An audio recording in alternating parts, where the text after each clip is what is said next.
오늘 본문의 말씀은 우리 율법에 묶여 사는 사람과 자유롭게 사는 사람을 대비하면서 율법주의가 얼마나 잘못된 것인지를 오늘 우리에게 말하고 있습니다.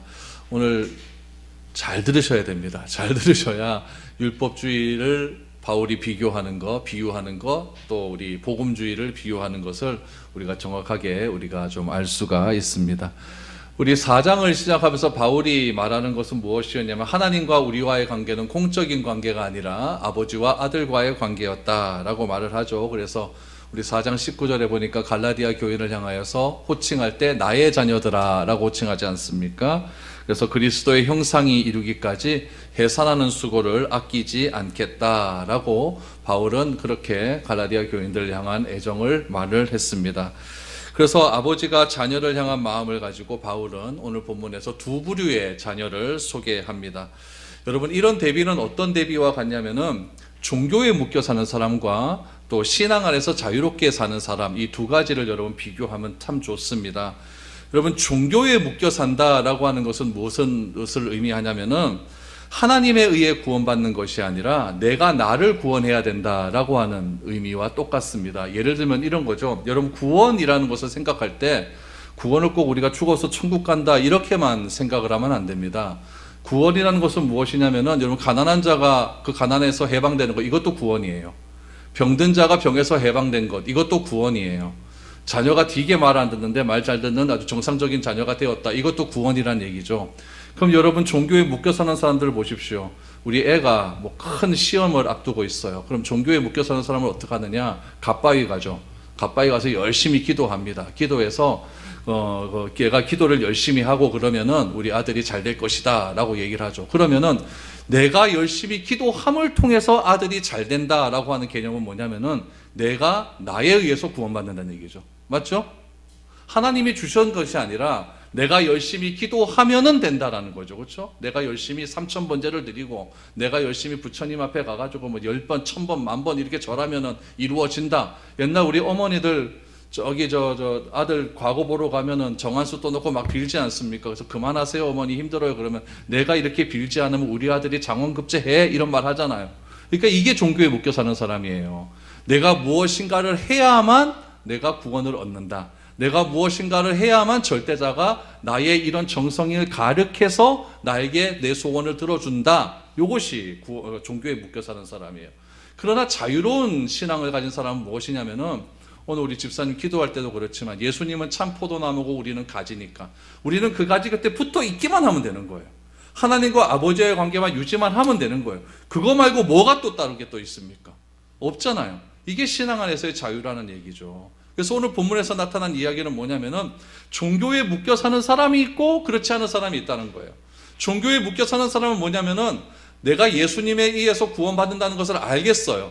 아는데 뭔가 좀 더 해야 될 것 같아. 그게 뭐냐면 할례를 받아야 되는 거예요. 내가 예수님 때문에 구원받는 건 아는데 율법을 지켜야만 구원받을 수 있다라고 생각을 하는 것이죠. 요게 종교에 묶여 사는 사람들, 갈라디아 교회에서 보면은 율법주의자들의 이야기고, 예수님이 그렇게 비판하셨던 바리새인, 서기관, 대제사장 이런 사람들의 이야기고, 바울이 경험한 예수님, 바울이 경험한 구원은 무엇이냐? 십자가와 부활의 능력을 가지고 내가 그걸 믿는 자마다 구원을 얻었고, 그것을 통해서 내가 하나님과 나와의 관계는 공적인 관계가 아니라 부자지간의 관계가 되었으니까, 혈연 간의 관계가 되었으니까, 아버지의 유업은 내가 다 받게 되었으니까 더 이상 거기서 얽매여서 살 필요가 뭐가 있겠느냐, 이런 이야기죠. 오늘 그 이야기를 바울은 어떻게 설명하고 있냐면은 아브라함이 낳았던 2명의 아들의 비유를 들어서 설명을 하고 있는 겁니다. 오늘 그 얘기를 한번 해보자라는 이야기죠. 그래서 21절 말씀을 보면 이렇게 이야기합니다. 내게 말하라. 율법 아래에 있고자 하는 자들아, 율법을 듣지 못하였느냐. 율법 아래에 있는 자들은 누구일까요? 종교적인 것으로 구원을 얻는 사람이에요. 그러니까 내가 무엇을 해야만 얻을 수 있는 사람, 내가 무엇을 해야만 하나님께서 내 소원을 들어줄 것 같은 사람, 내가 헌금 많이 하고 주일날 와서 열심히 헌신 봉사하고 막 이렇게 해야만 하나님께서 내 자녀라고 칭해줄 것 같은 사람, 그런 사람은 다 율법 아래에 있는 것 아니겠습니까? 그런 사람들을 향해서 얘기하죠. 너네들이 율법을 듣지 못했느냐, 이렇게 얘기하는 거예요. 그러니까 예수님께서 신약시대 때 예수님 살 때 이렇게 얘기하잖아요. 예수님께서 산상수훈에서 진짜 살인하는 사람들은 뭐냐? 율법 그 바리새인들과 서기관들이 얘기하는 거예요. 너희들 살인해봤어? 그러니까 바리새인과 서기관들 안 해봤다 그럴 것 아닙니까? 근데 예수님은 말씀하세요. 그거 아니야. 네가 형제들 향하여 미워하는 마음이 있었나 없었나? 미워하는 마음만 가져도 그거는 살인하는 것과 똑같은 거야. 네 형제들을 향하여 욕 한 번 해봤잖아. 욕 한 번 한 것도 살인하는 것과 똑같아. 이렇게 말씀하시죠. 너희 간음을 했잖아. 그러니까 우리 간음 안 했어요. 그러니까 예수님께서 하시는 말씀이 너 여자를 보고 음욕을 품는 자마다 다 간음이라고 하는 거야. 이렇게 말씀하셨죠. 그러니까 오늘 그 얘기를 하는 것이죠. 27절에서 율법을 듣지 못했느냐. 이 얘기는 뭐냐면은 율법의 진정한 의미를 알아야 된다는 거예요. 왜 하나님께서 우리에게 율법을 주셨느냐.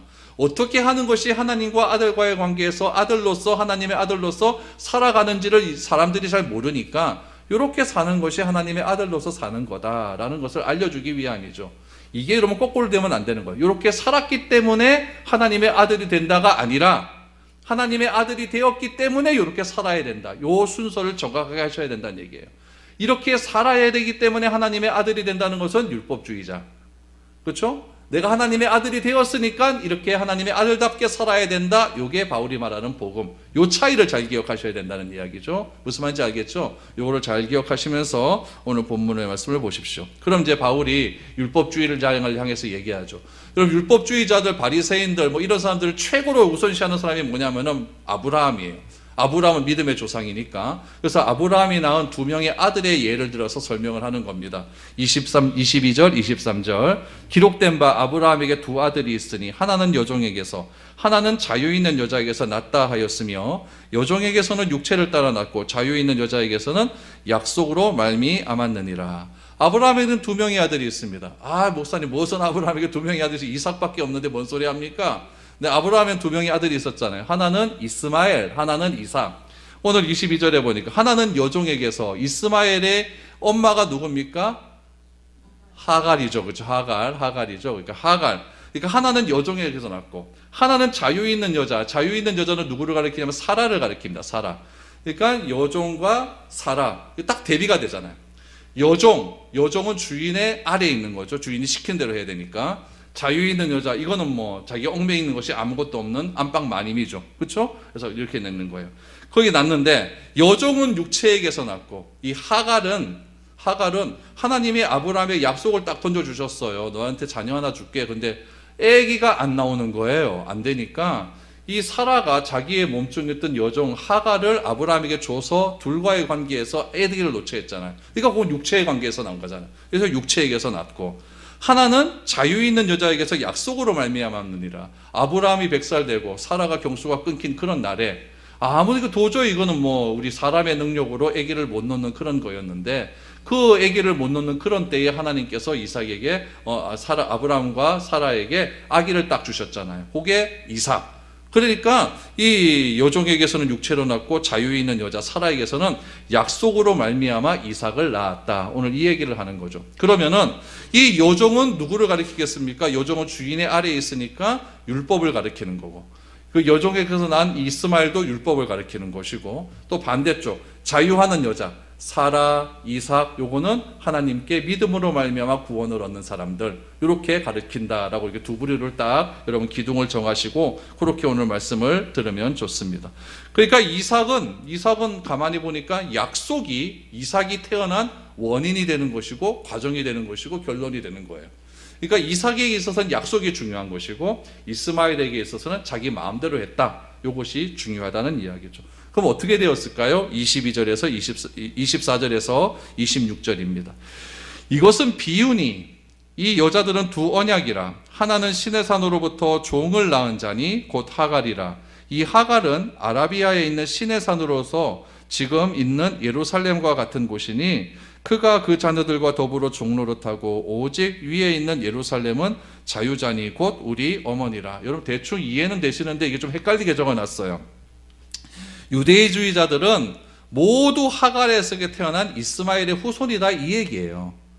그러니까 유대인들은 나는 아브라함의 정통자다 이렇게 생각을 하거든요.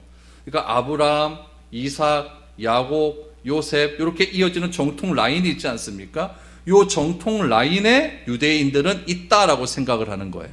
근데 아브라함이 봤을 땐 그게 아니라는 이야기죠. 너희들이 아무리 혈육적으로 보면 정통 라인에 있는 거 봤는데 아브라함을 하나님께서 세우실 때는 그 혈육적인 후손들만을 위해서 세운 것이 아니라 영적인 것을 위해서, 구원을 위해서 세워놨다라고 이게 바울은 생각하라는 거예요.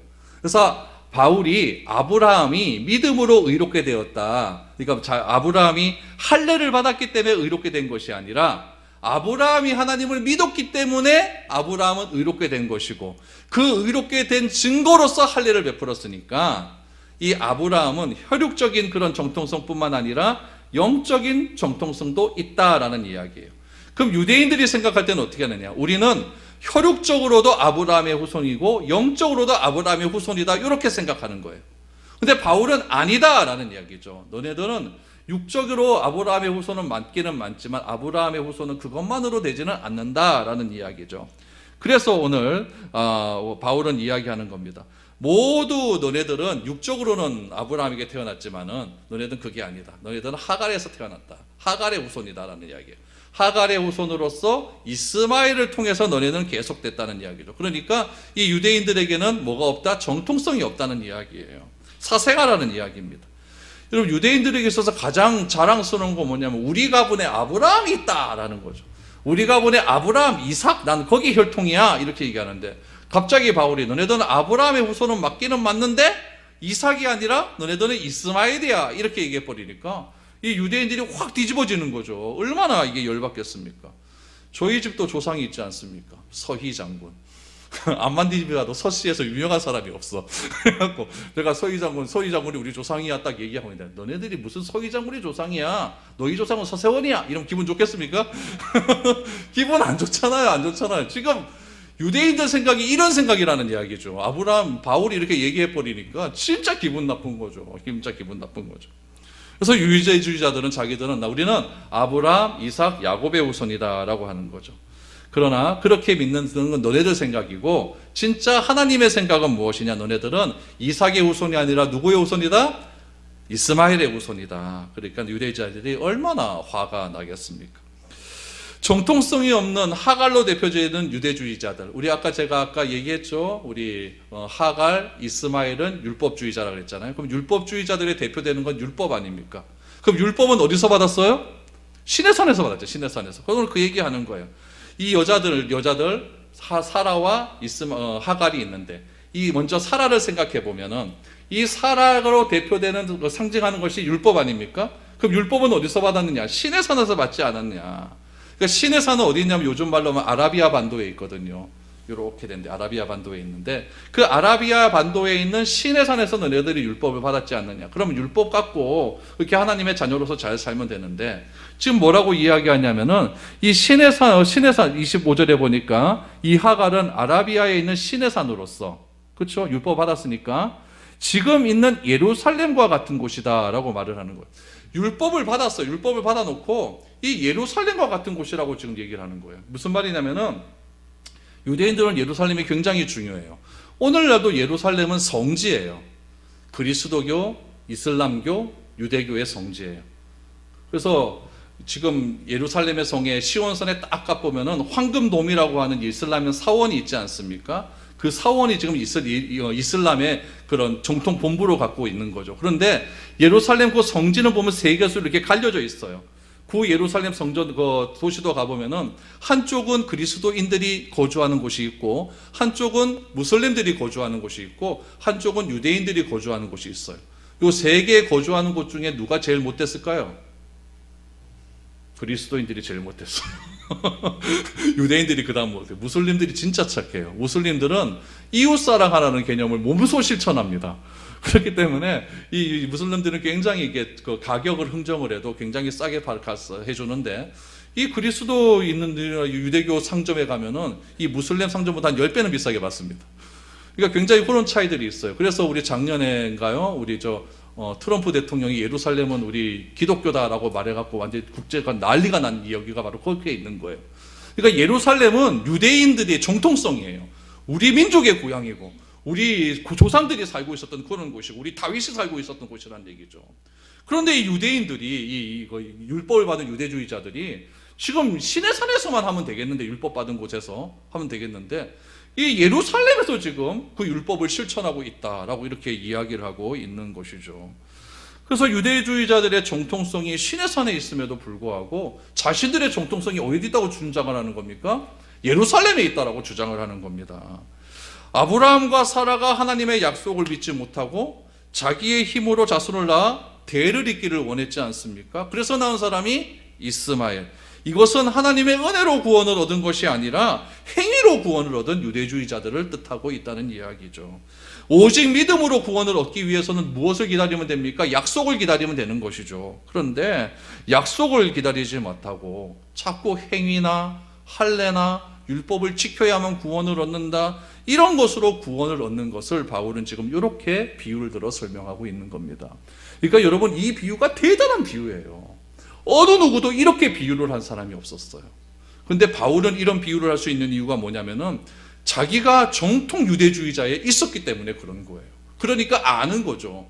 그러니까 율법도 알고 복음도 아는 거예요. 알기 때문에 이런 비유를 딱 하고 있는 것이죠. 그래서 이 하갈이라고 하는 개념, 이 이스마엘이라고 하는 개념, 시내산이라고 하는 개념, 율법이라고 하는 개념은 행위로 구원을 얻으려고 하는 인간의 본성을 가진 율법주의자를 의미한다. 바울은 이렇게 설명을 하고 있는 겁니다. 그런데 뒤에 보니까 26절에 보니까 오직 위에 있는 예루살렘은 자유자 곧 우리 어머니라 라고 했습니다. 그럼 위에 있는 예루살렘, 아래에 있는 예루살렘은 어디입니까? 지금 있는 예루살렘. 위에 있는 예루살렘은 어딜까요? 하늘나라에 있는 예루살렘이겠죠. 그 하늘나라에 있는 예루살렘은 다시 말하면 천국을 의미하는 거예요. 우리가 죽어서 구원 얻은 그곳, 이 천국. 이 천국에는 무엇이 있느냐? 자유자라는 이야기, 자유자. 그러니까 믿음으로 구원 얻는 사람. 곧 우리 어머니다. 바로 약속을 믿고 기다렸던 사라다라는 이야기예요. 사라를 통해서 누가 나옵니까? 이삭이 나오잖아요. 결론이 나오잖아요. 그러니까 약속을 믿고 살아가는 사람은 위에 있는 예루살렘을 바라보고 사는 사람이다라는 이야기예요.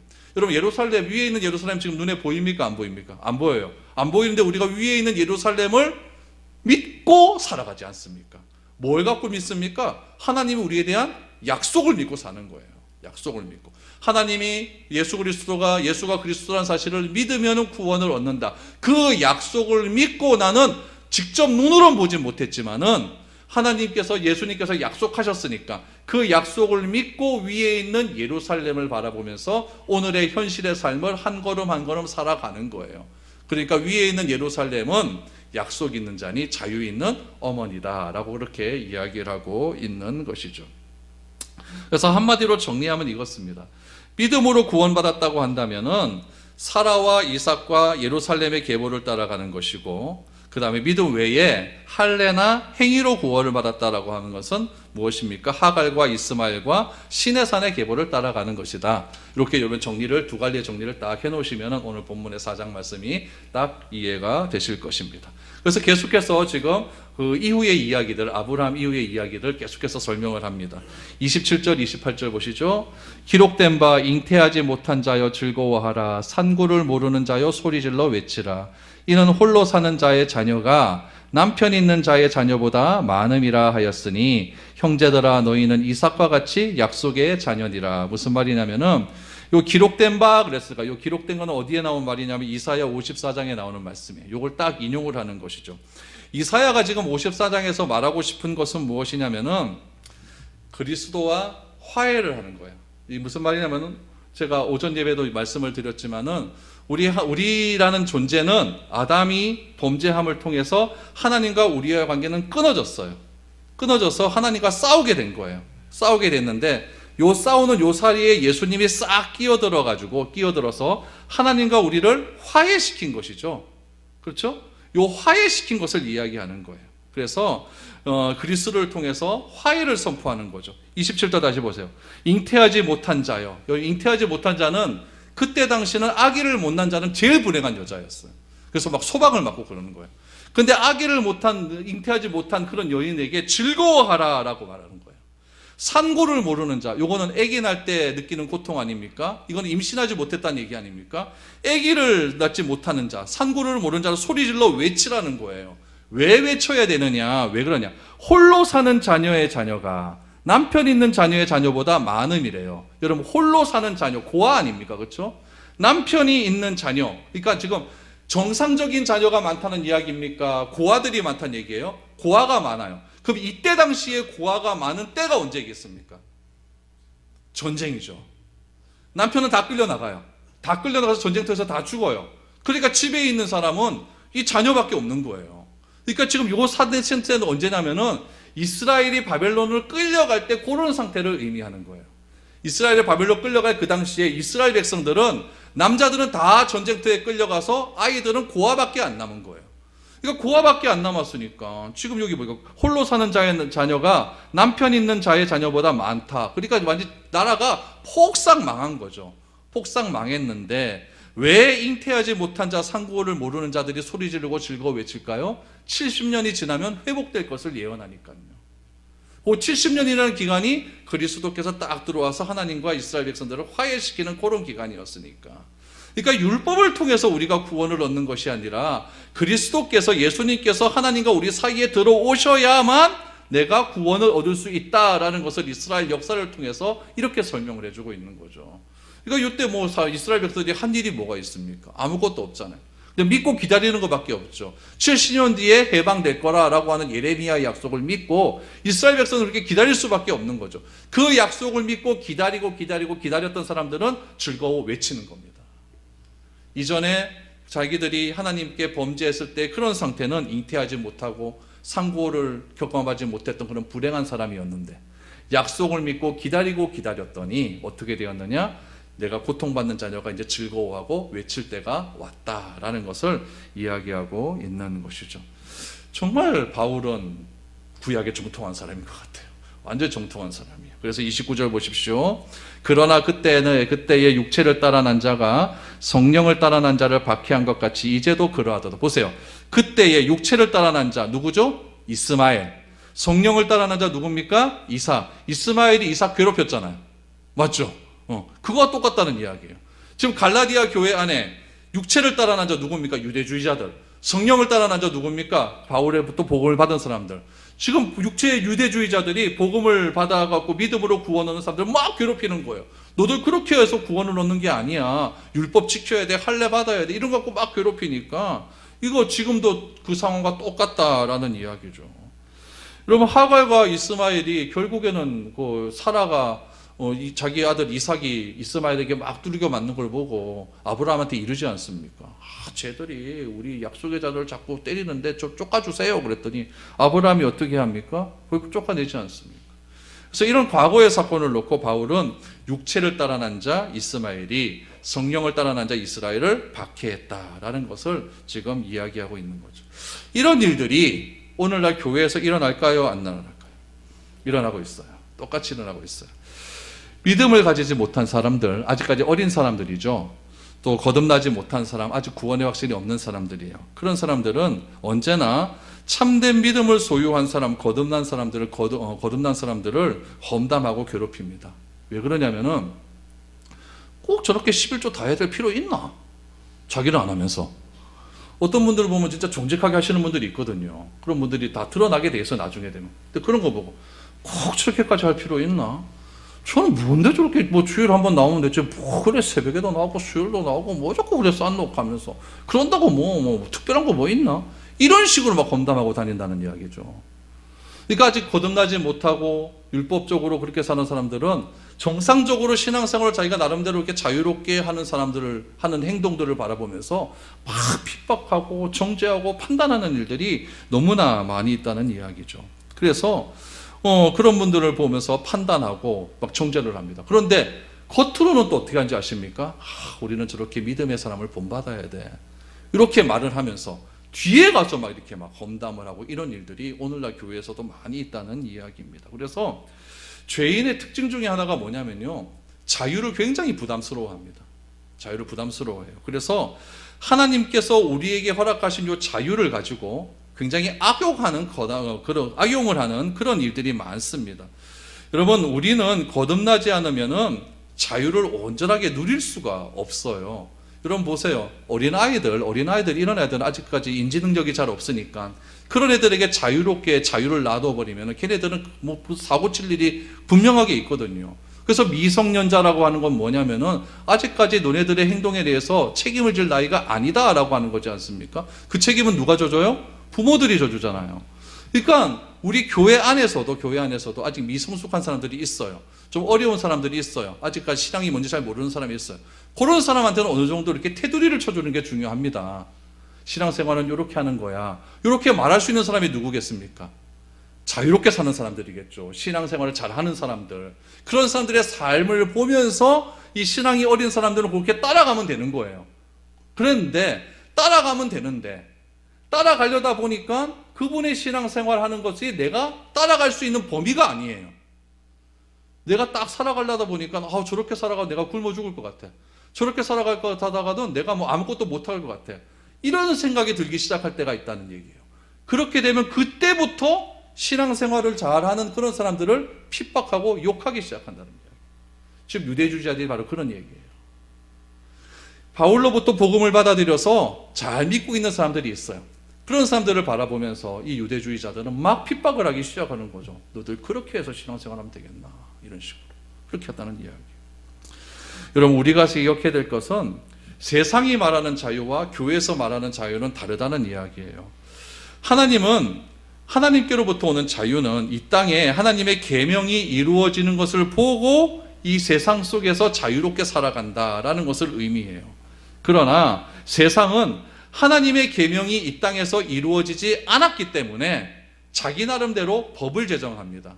그래서 그 법대로 살려고 해요. 예를 들면 이런 거예요. 몇 년 전에 미국의 한 주에는, 미국에는 52개 주가 있지 않습니까? 그 52개 주가 다 법이 달라요.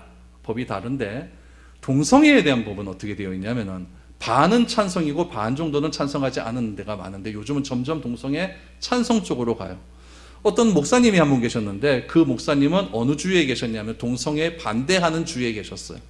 근데 그 동성애 반대하는 주의 동성애자 여자 둘이가 이 목사님을 찾아왔어요. 찾아와서 뭐 해달라고 그랬냐면 주례 서주세요, 이런 거예요. 주례를 서주세요. 그런데 이 목사님이 주례를 안 서줬어요. 그때 어떻게 된지 아십니까? 고발을 당한 거예요.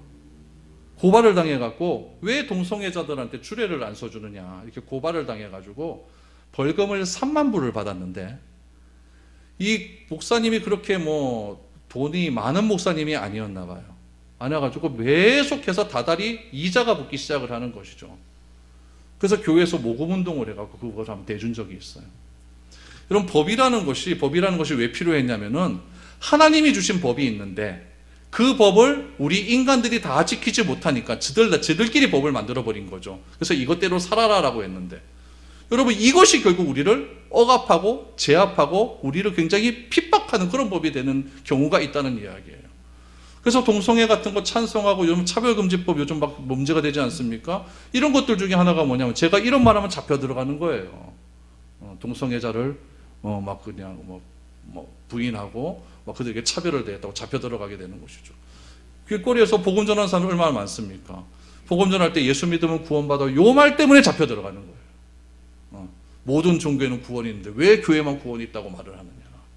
그러니까 이런 것들이 자꾸 법들이 우리를 억압하고 된다는 이야기죠. 그래서 법으로 박해하는 시대가 점점 이렇게 오고 있다는 거예요. 그러니까 세상의 법은 우리를 오히려 자유롭게 하지 못하고 점점 얽어매고 우리를 그냥 쪼이고 있다는 이야기예요. 그래서 육체로 난 자들은 늘 성령으로 난 자들을 박해하고 핍박한다는 이야기예요. 그러나 신앙의 길은 무엇이냐? 위에서 태어난 길이고 또 새롭게 태어난 길이기 때문에 그런 모든 것들을 초월하는 자유가 우리 가운데 있다라는 이야기죠. 그래서 항상 우리가 기억해야 될 것은 이 복음 안에는 자유함이 있다라는 것을 기억해야 됩니다. 마지막으로 30절 31절 보시죠. 그러나 성경이 무엇을 말하느냐? 요종과 그 아들을 내쫓으라. 요종의 아들이 자유 있는 여자의 아들과 더불어 유업을 얻지 못하리라 하였느니라. 그런즉 형제들아, 우리는 요종의 자녀가 아니요 자유 있는 여자의 자녀니라 라고 말합니다. 사라가 아브라함에게 이삭이 이스마엘을 괴롭히니 하갈과 이스마엘을 내어 쫓으라 라고 말을 했죠. 그 말을 들었을 때 아브라함의 마음은 어땠을까요? 마음은 좀 아팠을 거예요. 왜냐하면 이스마엘도 자기가 난 자식이니까. 그래서 낳았어요. 그러나 성경은 무엇이라고 말을 하냐면은 약속의 자녀와 육체의 자녀는 절대로 같이 되지 못한다, 함께 있지 못한다라고 말을 합니다. 그래서 하나님은 우리 가운데도 육체의 정욕은 내쫓고 성령의 정욕으로서, 성령의 능력으로서 항상 충만하게 해라 라고 그렇게 말씀하고 있습니다. 여러분, 이것이 오늘날 문제가 되는 건데 무엇이냐면은, 하나님은 항상 약속의 자녀와 육체의 자녀가 같이 있지 못하게 합니다. 요거의 대표적인 예가 뭐냐면은 여호수아가 가나안 땅을 정복할 때예요. 가나안 땅을 정복할 때 어떻게 말씀하시냐면은 헤렘이라고 해요. 헤렘. 가나안 정복 전쟁을 헤렘이라고 하는데, 헤렘이란 뜻이 뭐냐면은 다 부수는 거예요. 그럼 뭘 부수느냐? 남자, 여자, 노인, 아이, 가축, 집안에 있는 모든 것들 다 태우라고 했어요. 그런 것들을, 그런 사건들을 요즘 시대로 바라보면 어떻게 되느냐? 이거 하나님은 비인격적인 하나님이에요. 어떻게 여자를 그렇게 죽일 수가 있지? 요즘 중동에서도 미사일 막 쏘지 않습니까? 막 쏘고 이럴 때 제일 비판받는 게 뭐냐면은, 여자들이 많은 그런 마을에 쏘아버리면은 군인들이 아니라 일반인이 죽었을 때 정치적으로 막 세계 정세에서 막 비판을 막 하지 않습니까? 그런데다 미사일 쏘는 건 아니다라고 말하지 않습니까? 그러니까 그런 관점에서 하나님을 비판하는 거예요. 하나님의 정복전쟁 좋다 이거예요. 좋다 이건데 왜 죄 없는 어린아이, 여자들, 힘없는 여자들, 그런 사람까지 다 죽여야 되느냐라고 이렇게 말하는 경우가 많이 있다는 이야기죠. 그러나 성경은 분명하게 우리에게 이야기하는 것은 무엇이냐면은, 유업 이을 자와 유업을 잊지 못하는 자는 분명히 나뉘어져 있다는 이야기예요. 유업을 이을 자는 자유하는 여자에게서 난 거고, 유업을 못 잊는 자들은 여종에서 난 거다라고 분명하게 우리에게 말을 하고 있어요. 오늘 우리에게 말을 하는 것은 무엇이냐면은, 율법으로 대표되는 이스마엘, 복음으로 대표되는 이삭, 이 둘은 절대 공존할 수 없다는 것을 바울은 분명하게 이야기하고 있는 것이죠. 그러면 율법으로 대표되는 유대주의자들은 유업을 못 받는 자들이고, 복음으로 대표되는 이삭의 후예들은 유업을 받는 자라는 이야기예요. 여러분, 우리들도 보세요. 사생아가 우리 집에 하나 있어요. 우리 집에 있는데 우리 아버지가 돈이 진짜 많아요. 돌아가실 때 누구한테 돈 많이 주겠습니까? 저한테 돈 많이 줄 건 아닙니까? 다른 데서 나온 자식보다는요. 안 그렇겠습니까? 그런데 이 나온 자식이 나도 똑같다라고 하면서 막 싸우게 들게 되면 집안이 엉망이 되잖아요. 교회도 똑같다는 이야기, 교회도 똑같다는 이야기. 절대 죄와 거룩은 같이 공존할 수가 없다는 이야기예요. 오늘 그 얘기를 하고 있는 것이죠. 왜 가나안 땅에서 죄 없는 사람 다 죽여야 되느냐? 죄와 거룩은 공존할 수 없기 때문에 그래요. 여호수아 시대 때 결국 남겨둔 사람들이, 가나안 땅에서 남겨둔 사람들이, 결국 그 사람들이 뭐가 되었느냐? 사사시대 때 이스라엘을 괴롭히는 사람들이 되지 않습니까? 미국이라는 나라 보십시오. 얼마나 다양한 민족들이 있습니까? 그 다양한 민족들이 존재하는 미국의 문제가 뭔지 아십니까? 어려운 일들은 다 흑인이 합니다. 왜 이스라엘 민족들이 가나안 땅에서 가나안 사람들을 살려두었을까요? 물깃는 일, 노예스러운 일들, 힘든 일들은 다 걔네들 시키는 거예요. 이스라엘 민족들은 소작농으로서 편하게 산다는 이야기죠. 성경에 그 얘기가 나와요. 그렇기 때문에 절단코 유업이 있는 자와 하나님의 유업을 받는 없는 자들은 공존할 수 없다는 것을 강조하고 싶은 것이죠. 교회 안에도 마찬가지예요. 신학이 다르면 절대 공존할 수 없다는 이야기죠. 오늘도 제가 칼럼에 얘기 썼잖아요. 사순절 하지 말자라고 했잖아요. 근데 어떤 분들은 사순절 왜 안 해? 하면 되지. 이게 두 개가 부딪혀버려요. 그럼 교회가 어떻게 되겠습니까? 이건 부서지는 거예요. 나눠지는 거예요. 그렇기 때문에 올바른 신학이 중요한 것이고, 올바른 성경의 해석이 그래서 중요하다는 이야기죠. 사순절의 문제도, 여러분들 뭐 사순절 지키면 어때라고 말하는 사람이 있을지도 모르지만은, 그것은 결코 지키면 안 되는 거예요. 왜냐하면 우리 총회에서 결의한 부분 아닙니까? 신학조사 다 해서. 또 칼빈도 그건 아니라고 얘기했고, 찌빙글리도 그건 아니라고 얘기했고, 종교개혁의 전통을 잇는 우리들도, 우리 교회는 그 종교개혁 전통에 따라서 지금까지 오게 되었는데, 그 전통을 다 부숴버리고 그거 지키자고 하면 어떻게 하겠냐는 얘기죠.